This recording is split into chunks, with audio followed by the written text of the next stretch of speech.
got to change this. And so they started talking about the importance of real people, not just handing you off, but walking you through. I think that was one of the First Lady's early desires. We've got to figure out a way to cut red tape. We've got to figure out a way to make this not as bureaucratic, and we've got to figure out a way to make it not complicated. And I think the way we did that was putting 110 educated people on state government in those communities. And then allowing faith and community organizations, of course, to supplement and say, well, if you ever come across this need, we're there for you. It's not like an impersonal contracted government program. It's actually working with real people. Hope Navigators care about Floridians in need. With the Hope Navigators, it really just brings it down to like a more human level. They are working with those that are in need and then aligning our services and our resources to those families. What is the role of government? What are we doing? Are we in place to put more money in front of a program with less accountability, not understanding at the end of the day, has it been really helping the people that ultimately we wanted to help? Or are we in a position to be able to corral the support of good people on the ground who have a mission to help good people in need? So when they see a need, they call us and tell us, can you do this? Can you take a bed to a house? Can you take a mattress here? Can you feed this family? We're helping more children this year than we ever have before. It's because of our partnership, and we want to see other nonprofits get engaged, and we want to engage with those nonprofits together as well. You don't have moments like this often, where you have the government, big G, saying, we want to partner with you, the big C, to come together to meet needs in our community. And they're just not talking about it like it's happening, I'm seeing it. And so now we're at a moment in our state's history where not only are we aware of the needs and the voices that are crying out, but we have the means by which to meet them more effectively than we ever have before. Once our faith institutions and community organizations know that these vulnerable people exist, when a human sees another human in need, right, they don't forget, it sticks with them. And so what we're going to create is something that won't matter in the long run who's in this administration, who's living in the governor's mansion. This will be something that is deeply built into the core of our state, something that is changing lives for decades to come. And I think in the state of Florida, we are showing the nation how we can change lives for the better by reducing the size and scope of government and getting people from the faith-based community, the nonprofits, and the private sector all involved to help good people in need.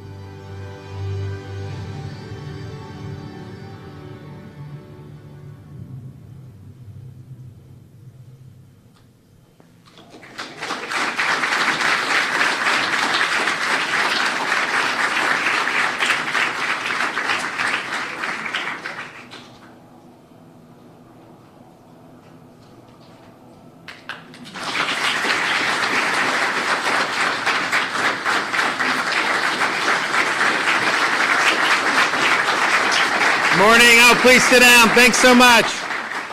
Great to be back in Tampa. Of course, I have the First Lady with us, which is always a treat. We have Eric Dellen back, who's our liaison for faith and community, our Secretary of Department of Children and Family, Siobhan Harris. Then we have a lot of our top Care Portal churches with Hope Florida from around the state. We also have Senator Jay Collins from here in Hillsborough County, Representatives Gonzalez Pittman, Jacques, Holcomb, and Alvarez. I want to thank them for coming. And today is the start of our back-to-school sales tax holiday, so all the parents, you got 2 weeks to do. I mean, I just remembered our kids getting out of school for the summer, and now they're getting ready to go back. But we are proud to have done that again, so that's some time for parents to be able to get what you need, and pretty much everything in some form you get a break on. So kudos to the legislature for answering our call to include that again. And we are also on the heels of being ranked #1 economy in the nation of all 50 states 2 years in a row by CNBC. #1 in education by U.S. News and World Report 2 years in a row nationwide. #1 for parental involvement in education and education freedom 50-year low in the crime rate.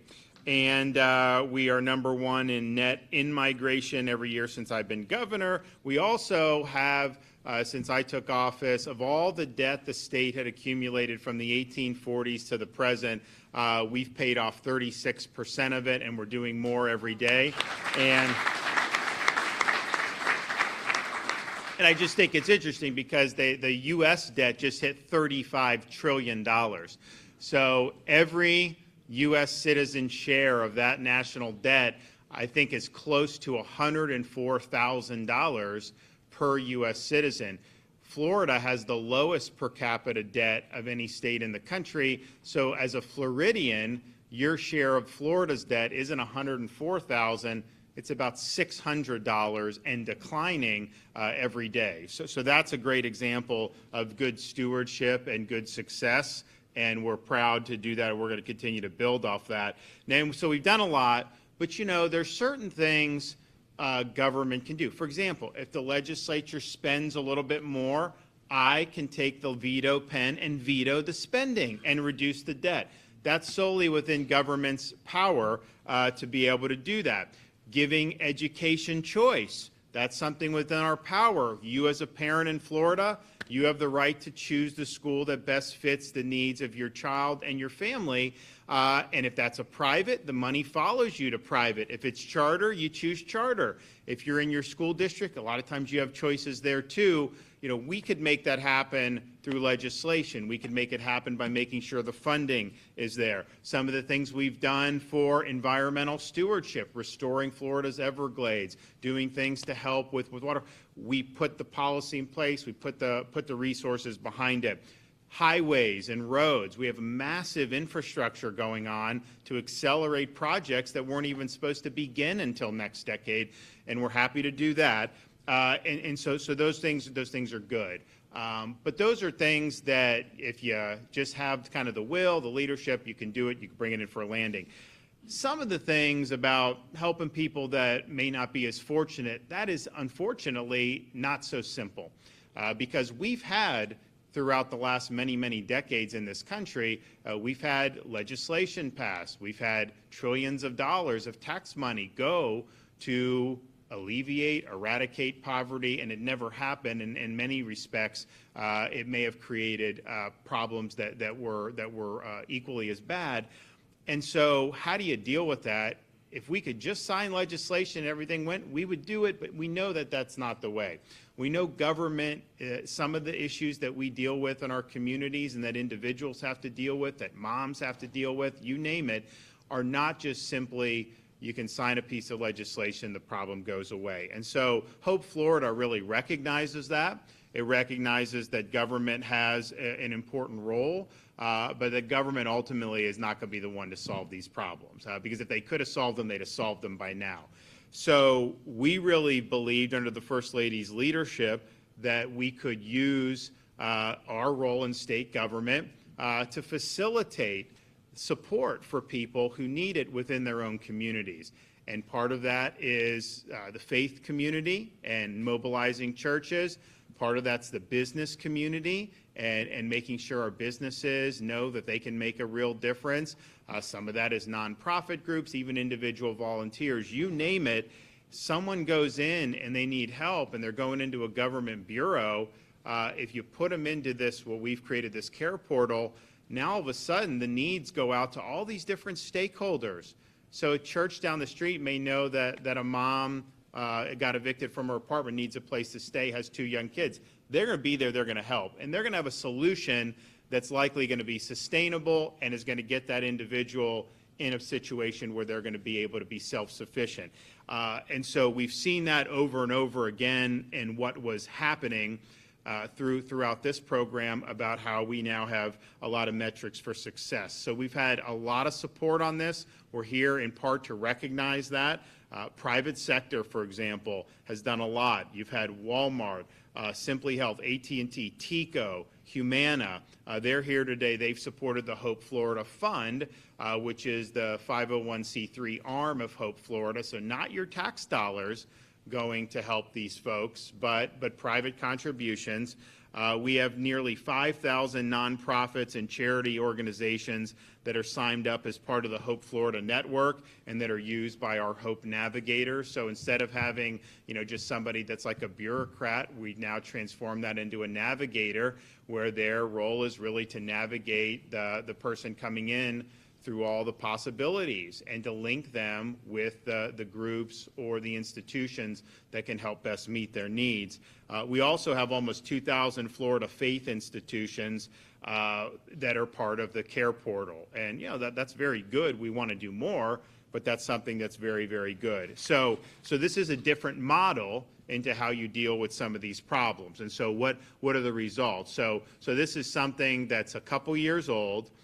We've had nearly 100,000 Floridians that have been connected to Hope Florida, and almost 30,000 participants have either reduced or eliminated entirely their reliance on public assistance. More than 60% of Hope Florida participants in need of a job found a job. 77% of former foster youth that received assistance have received assistance with accessing independent living services, and almost 70% of participants with barriers related to basic needs had those needs met. And so not only is this good for those folks, it's also good for the taxpayers. We anticipate a savings of almost $100 million annually. So, over a 10-year period, you're looking at, $800–900 million, close to $1 billion that's being saved. And the result is better than if you would have spent that money with government. Imagine that.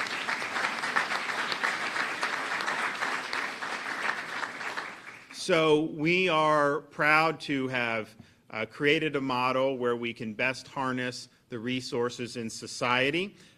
Today, we are proud to be here with 13 top need-meeting care portal churches from across the state who've delivered beds, meals, clothes, and met other urgent needs that our Hope Navigators have identified. We're grateful for their incredible work every day. Their dedication and service has been inspiring.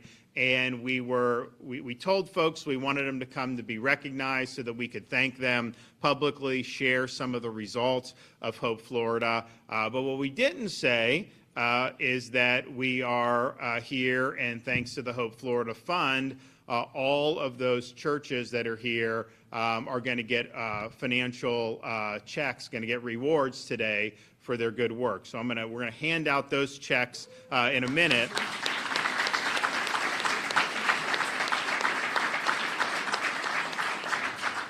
But before we do that, I'm going to turn it over to the First Lady, and then I will announce the recipient, and she will present you with the check.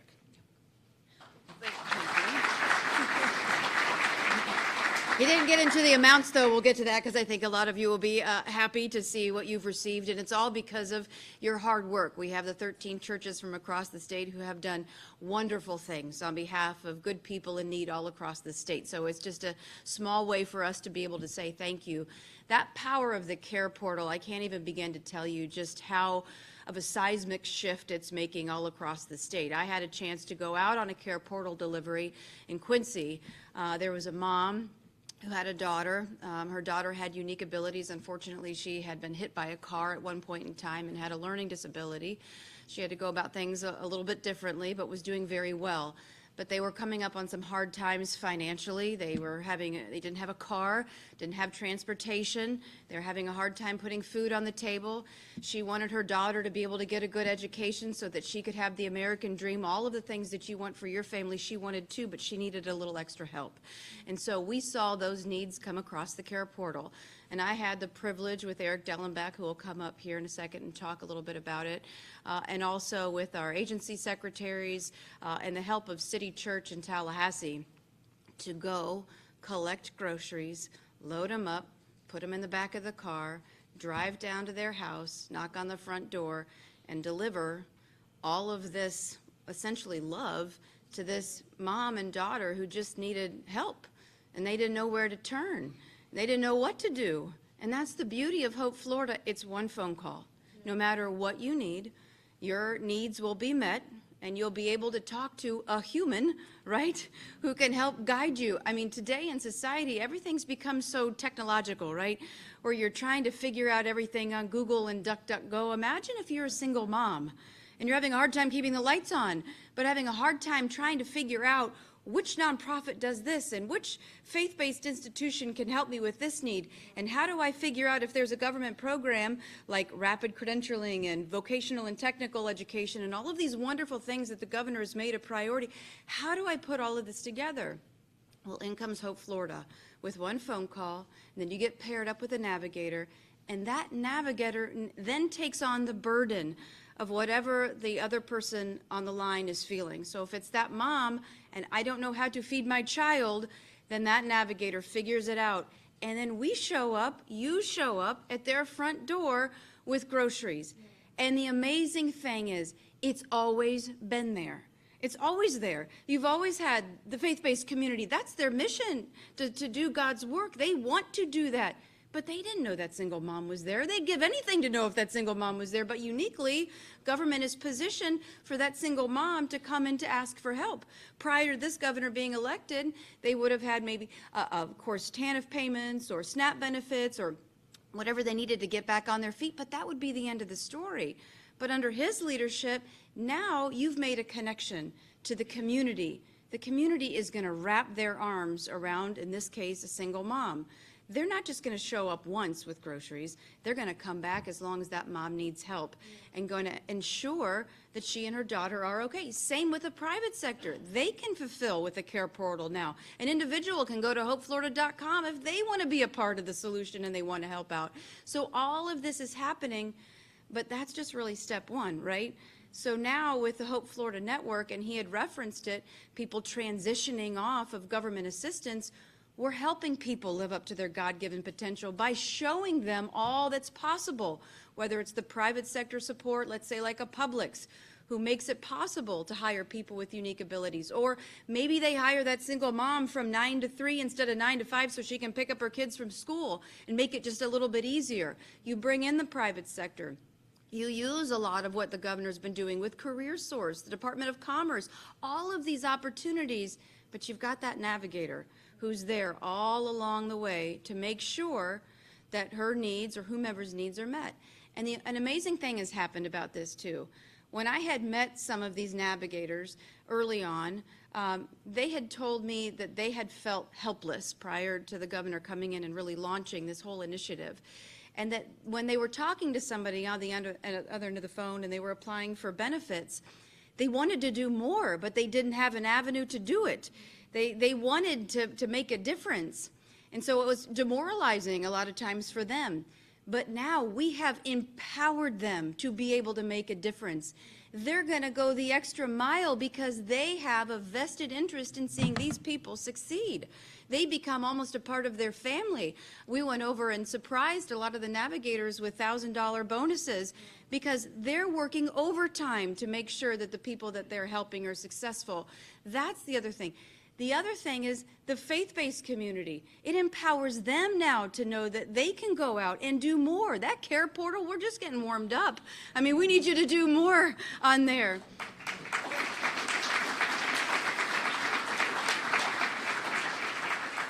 And then for somebody in need, think about that mom that I talked to you about who didn't know where to turn. She didn't have a car. She didn't have transportation. She didn't have any food to put on the table. Now she sees that her community is there to help her. And imagine what that must feel like to have people show up at your front doorstep with a plate of lasagna to say, hey, I heard you needed some help. And that's what it's, and you know what? That's just government making a connection and then getting out of the way, right? And really incentivizing and empowering people, again, who have always been there, who wanted to help, but we needed to get folks together on the same level, and then we needed to move and exit stage left. So it's been an honor and a privilege. And, you know, the number that the governor invoked when he talked about, 30,000 people transitioning off of government assistance, and that extrapolates to $900 million over the course of 10 years. That's one agency, one statistic. If you look at the preventative measures that we're doing, trying to put a number to that. So think about it. Now when our CPIs are going out and they're investigating suspected child abuse or neglect, and maybe they don't see cause to take a child from the home, but they see that somebody needs some help. There's something there. Now Hope Florida is an avenue to be able to help these folks. We just did a big thing with the sheriffs, and we talked to them and police officers across the state. We said, hey, when you go out on a call and you see something that might not warrant criminal charges, but you know they need help, hey, this is where Hope Florida comes in. And so now you are preventing people from getting into the government system. Government waits until there's a problem and then they react, right? And then the outcomes aren't as good and you're spending a lot more money. Now let's help folks upstream. Let's try to get in front of the problem. Let's try to embrace the community to do that. And so it's been a big privilege and an honor to really, for this guy, because if you've noticed one thing about him, he solves problems and he thinks differently about doing it. And we both deeply care about the well-being of the people of this state. And both of us, I don't want to see anyone suffer. It hurts my soul. And if there is something that we can do to alleviate their suffering by bringing the community together, man, we'll do it every day of the week and twice on Sunday. So we're honored and we're privileged to be able to have this opportunity and to surprise some really great churches for what they've done to help folks across the state. So thank you. All right, so the check. So we're going to start with a presentation of checks. So we've got $25,000 for the following churches. And so first, River Life Church. Want to come up and take it?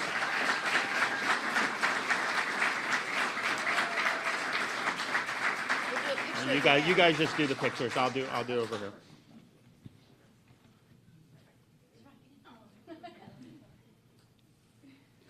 All right. Next is Oasis Church, $25,000.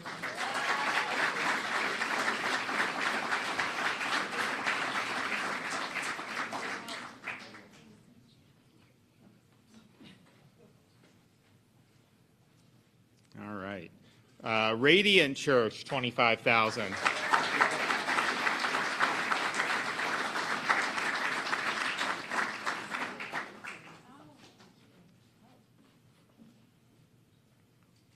South Shore Community Church, $25,000.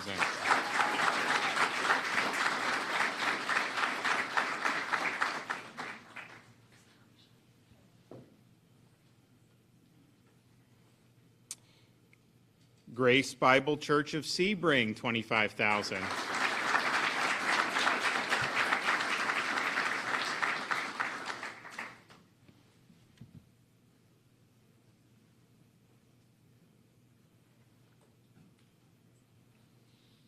And then another $25,000 for Idlewild Baptist Church.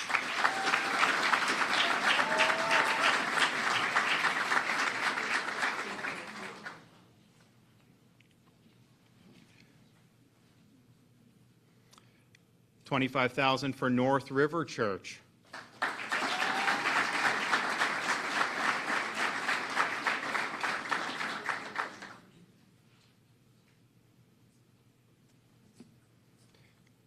Action Church, $25,000.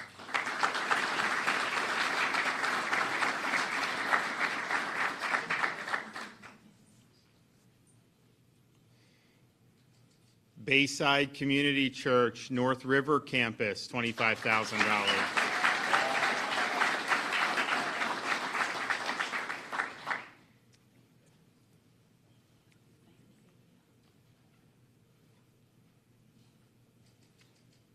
All right, University Carry On United Methodist Church.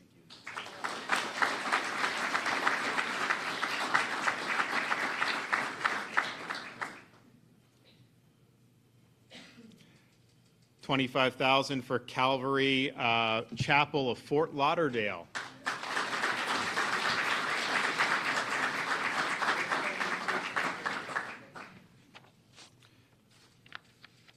And we also have, we've got two churches that have really carried a huge load in terms of helping out a lot of Floridians. And so I'm pleased to announce these two for a $50,000 award each. So first, Spanish River Church, $50,000.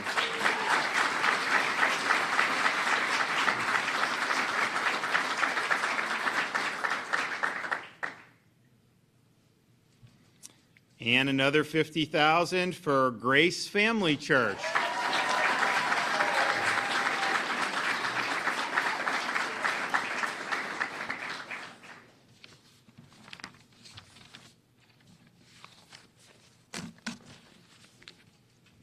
All right. Well done. Thanks so much. We appreciate it.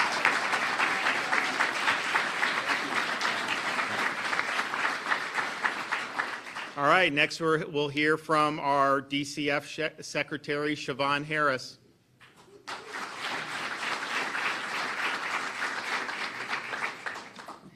Thank you, Governor DeSantis and First Lady DeSantis. What an amazing morning, right? You know, I really appreciate the Governor and the First Lady bringing us all together to celebrate these incredible churches who personify what it means to be the hands and feet of the Lord.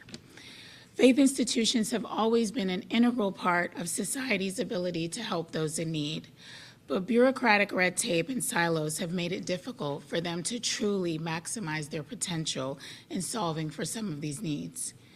That's what makes Hope Florida so different. Through partnerships with organizations like Care Portal, it's never been easier for faith institutions and government to collaborate. And moreover, it's made it easier for churches to pool their resources to help a family, particularly those with more complex needs. For obvious reasons, this has been a game changer at DCF. I've been the secretary now for 3.5 years, and I can tell you, I say it all the time, it's transforming the way we engage with families. We are showing up differently. Our approach is not transactional, it is transformative. Thousands of churches are helping to prevent families from falling into deeper end crisis and unlocking a network of supports for these families that goes far beyond the tangible help that comes in the form of food, bedding, or other goods. In many instances, the support offered by faith institutions provides just enough relief for that family to take a breath, restore hope, and make it through the next steps of their journey. To illustrate this point, I want to share a success story with you. A father contacted us for help. He, his wife, and 6 children were homeless and living temporarily on the streets and in hotels when possible. Both parents were unemployed, and the dad had recently quit his job from a delivery company due to transportation issues. The Hope Navigator made a referral for help through Care Portal, and Church of Hope responded by funding a 3-week stay in a hotel. During that time, the father obtained employment at a local gas station. With employment taken care of, it was now time to find stable housing. The Hope Navigator submitted a referral to another community organization, and after a few weeks of searching, the parents were able to sign a lease for a 3-bedroom, 2-bath apartment. The nonprofit provided $5,000 in financial support to cover the first couple months of rent and the deposit. The support offered by the church helped that family jumpstart and get the help needed to put those puzzle pieces back together. That's what this program is all about, helping people navigate the services needed to get back on their feet. This would not be possible without the continued support and passion of the First Lady. She's been involved every step of the way, supporting elements that are critical for the outcomes that we've achieved that you heard the governor mention, traveling to communities to bring awareness to the program, personally delivering checks to support local organizations doing good work, and most importantly, to encourage and offer support. There are countless stories like the one I just shared, and our partners here today are making that magic happen. Thank you for all that you do in helping to ensure Florida's families thrive. Thank you all.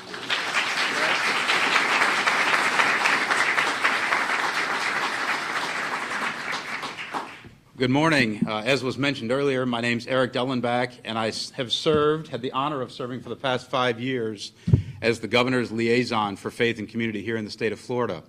Anytime I mention that title, I think it's probably relevant to say, what do you do? And that's a really simple answer. I get the honor of being this man's voice and this incredible lady's voice to the 20,000 faith institutions of Florida, the 110,000 nonprofits of Florida, and their voice back into the executive office of the governor.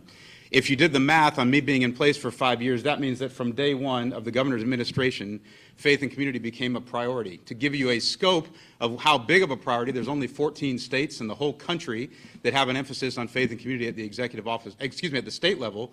We were the only state for 4 years that had a position in the executive office of the governor. I believe, yeah.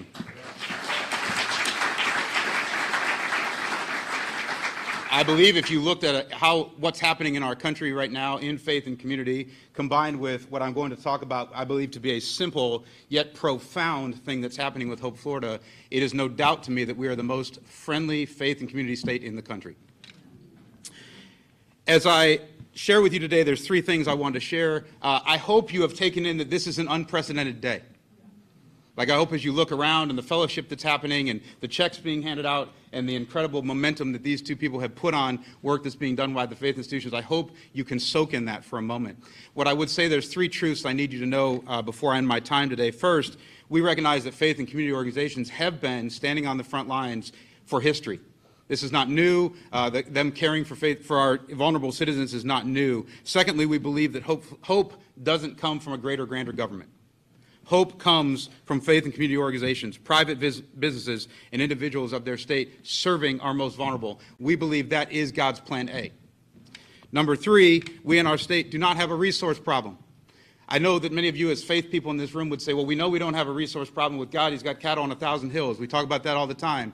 But I think sometimes we forget that we don't have a resource problem in our communities either.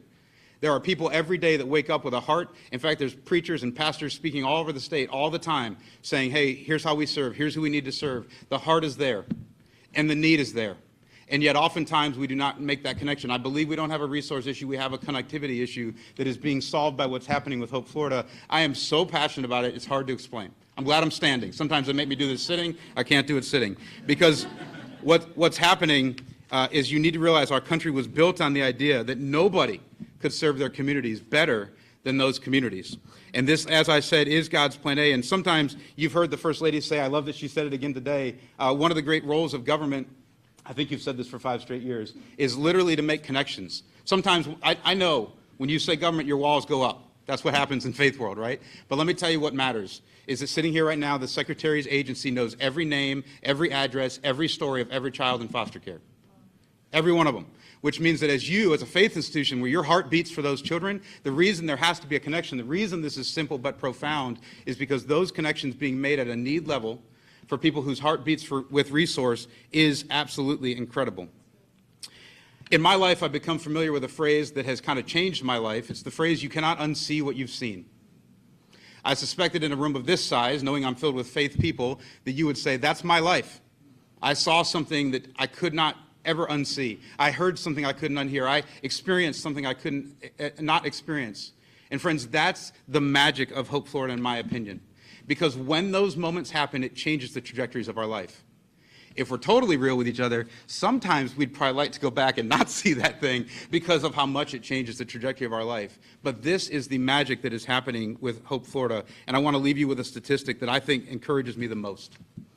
When our faith and community organizations go out, they get a call from Hope Florida puts a need in, and they go to that house.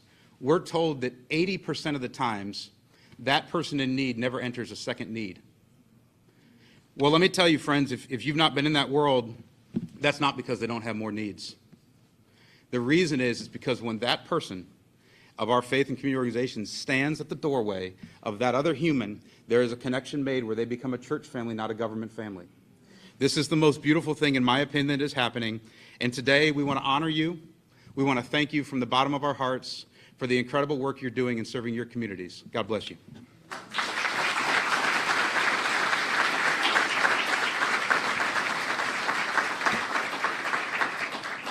Well, thanks everyone that's been involved, and we, of course, are signing up more people every day, more churches, more businesses, and there's a proven track record now of success. So I think that this is something that should generate a lot of excitement, and we're happy to be able to make these awards to recognize really good work, and it's work that's been very, very meaningful. Also, just wanted to say, we saw a, quote, election take place in Venezuela, and it was this idea that Biden-Harris had that you come in and you relax pressure and sanctions on the Maduro regime, that somehow that regime would respond by supporting a free and fair election. Well, that crashed and burned, that theory. It should never have been tried. The way you deal with somebody like Maduro is you tighten the pressure. You make sure to choke off their resources. But what happened was a total sham. There's a lot of people that went out, that wanted their voice heard, that want to see a new direction for Venezuela. And that didn't happen because you have a corrupt regime. And this is a corrupt regime that's been empowered by Biden and Harris, and their policy there, like so many other places in the world, has failed. I'd also just like to make a statement about supposedly now, Biden's got all these new ideas he's trying to come up with, and one of them is he's really going after the Supreme Court. And one of the things that he's proposed is term limits for the justices of the Supreme Court. And my response to that is, why aren't we doing term limits for members of Congress? That's what would make the biggest difference. Come on.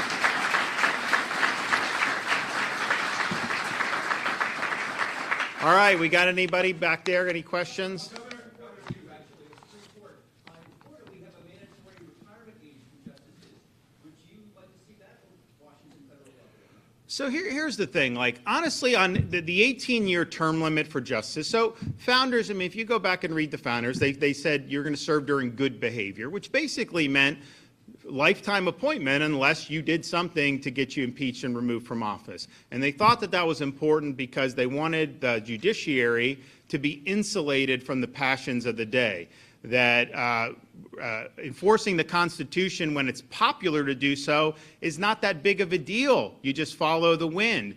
It's tough when enforcing the Constitution cuts against the currents of public opinion. And so they wanted to insulate them from having to even worry about it. So something like a retention election would not make sense as the founders understood it. Florida's Constitution is not really, the people that framed that were not necessarily in sync with our founding fathers when they did the U.S. Constitution. So the whole idea of retention election is undercuts what the founders wanted to do on that. Age limits, if you're going to do it for everybody in office. If you want to do 75, don't just apply it to justices.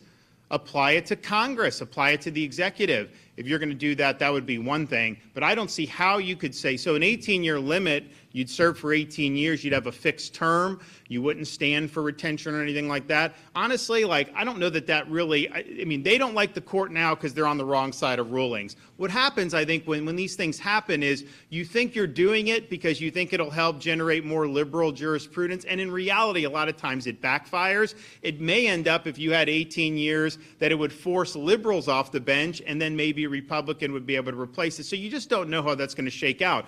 But I would be willing, if they're willing to support term limits for members of Congress, that would be a trade that I would make. Because I think if you look at what's gone on, you have so many people that have been there for decades, and what has happened with the debt over those decades.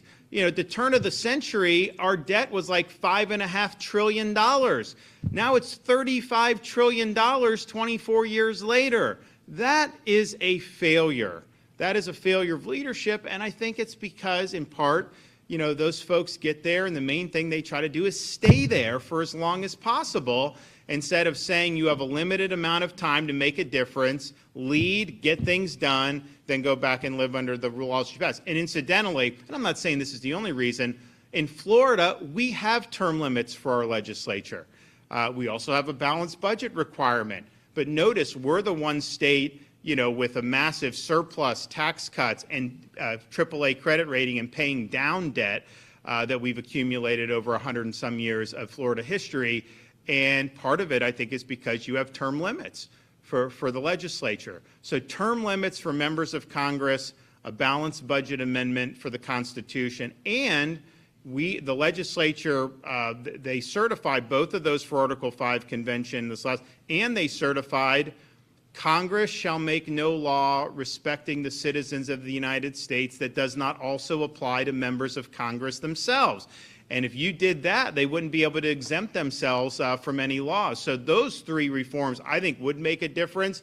I don't think the stuff in the Supreme Court, an 18-year limit, would ultimately make a positive difference. But I would be willing to trade that for term limits for members of Congress. But I wouldn't support it just in a vacuum. Governor, do you acknowledge that the presidential race has a new energy to it now that Biden is out and Harris is on the stage? So what I will acknowledge is that you have a major attempt to manufacture excitement and hoopla around Kamala. That is clear. They are working very hard to do that. That was predicted, and I said this before Biden dropped. I said they are trying to get him out. The minute he's out, whoever is there, you're going to have a massive media campaign, hundreds of millions of dollars worth, to try to provide glowing coverage with that. So that dynamic has clearly changed. But the reason why they were after Biden so much wasn't because they didn't like Biden and they liked Trump. It was because they thought Biden was going to lose. So they were totally fine with letting him be in the basement in 2020 because they thought he was going to win. They were totally fine with hiding the fact that he wasn't up to the job over the last 3.5 years because they thought they could get him across the finish line one more time. It was only on that debate when you had 90 minutes, that was very painful to watch, when it was obvious that wasn't going to fly. So that's when you had this campaign, and then you did it. Now, it's interesting, Obama initially did not endorse Kamala because I think he knows that she doesn't have what it takes. And so he didn't do it. Everyone else kind of rushed to do it. I think he thought that there was going to actually be some competition here. And so they've done this. She's raised a boatload of money. She's getting the media, all this stuff. The problem is you got 100 days left. I think that's enough time for people to kind of peel back on the onion and see, okay, what are we really dealing with here? Is this somebody that we would really want as president? Or is just a San Francisco Democrat that basically spouts all kinds of non sequiturs and nothings about, the passage of time and all these things that make no sense to anybody? We'll see, right?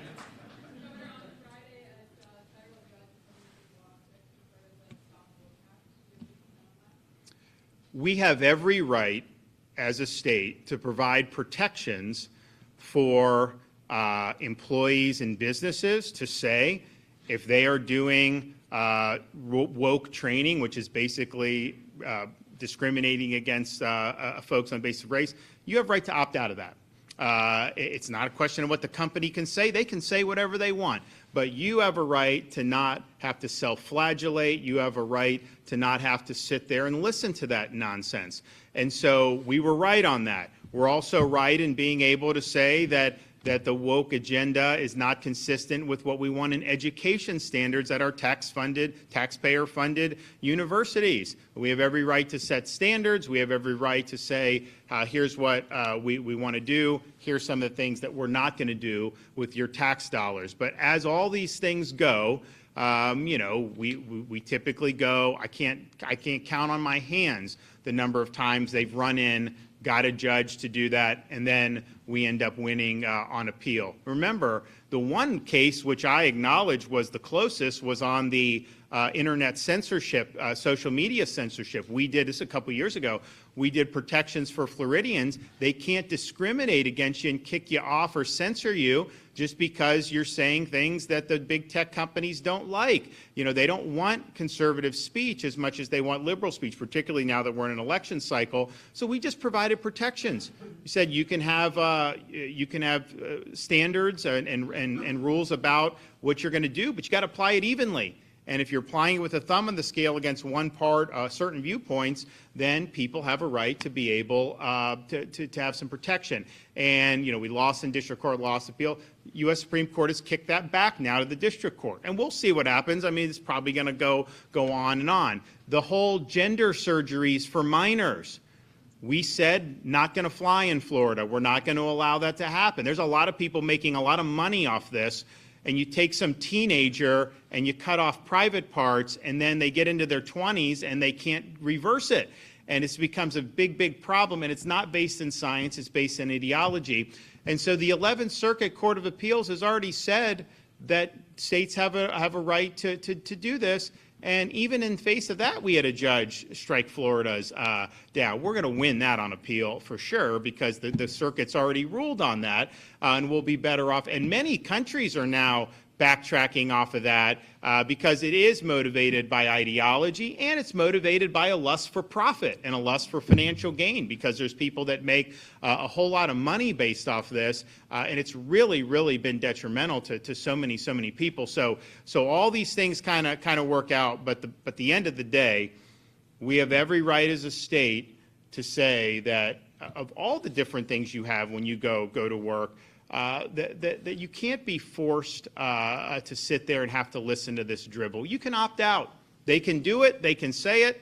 Nothing's being restricted there, but you're right to say, not for me. That should be protected. Same thing with our educational institutions. We have a right to focus on things that are meaningful. We have a right to pursue truth, and we have a right to have standards that say that accordingly. And so, and I think if you look, Columbia University, you look at some of these agencies that we have in government, you look at corporations, some of them, once they get infected and captured by the woke mind virus, the institutions just crumble, and they become hollow shells of what they were supposed to be.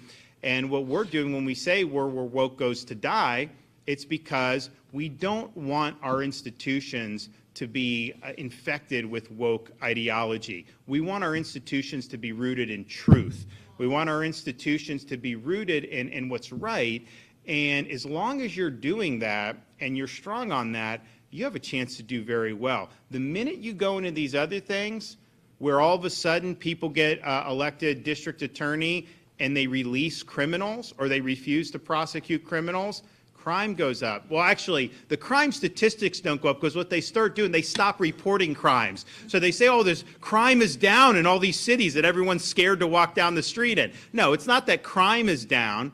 It's that the reporting is down, because first of all, if you get mugged in some of these places, it's not even worth reporting it. There's never going to prosecute somebody for that. There's also the agencies don't want to take in the stuff. So it's not that people are actually safer in those places, but that's a great example. Well, how destructive has that been, with Soros pouring in money to these district attorneys' races, and then all of a sudden the criminals are able to rule the roost in some of our previously greatest cities in this country. It just doesn't work. All the universities, Columbia University, you see some of the nonsense that goes on there.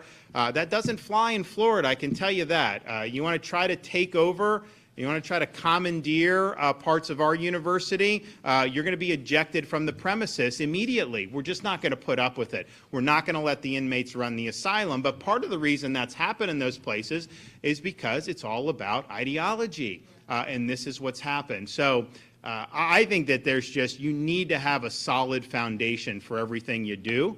And if you're just indulging in the latest ideological fad, you just can't succeed over the short, medium, or long term in that respect. And look, some of it is just, it's a reflection of the times we live in. I look at this Olympics opening ceremony, and honestly, like, I wasn't necessarily, I don't get offended. People say things that I disagree with all the time, but I was just sad seeing this.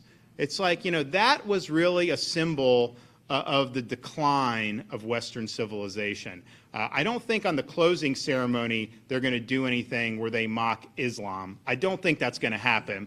I'd be willing to bet a lot of money that doesn't happen. And so when they're doing that, and they're mocking the Last Supper like that, it just shows that so much of, particularly Western Europe, they really walked away from the values that once made those countries great. And so we're in that battle here in the United States, and have been for many, many years about are we going to be rooted in truth? Are we going to be rooted in things that have real serious meaning? And, of all the things that you can say is we've put our stake in the ground here in Florida very strong, and people have responded by us being the top destination for people to want to move to. So there you go. Thanks.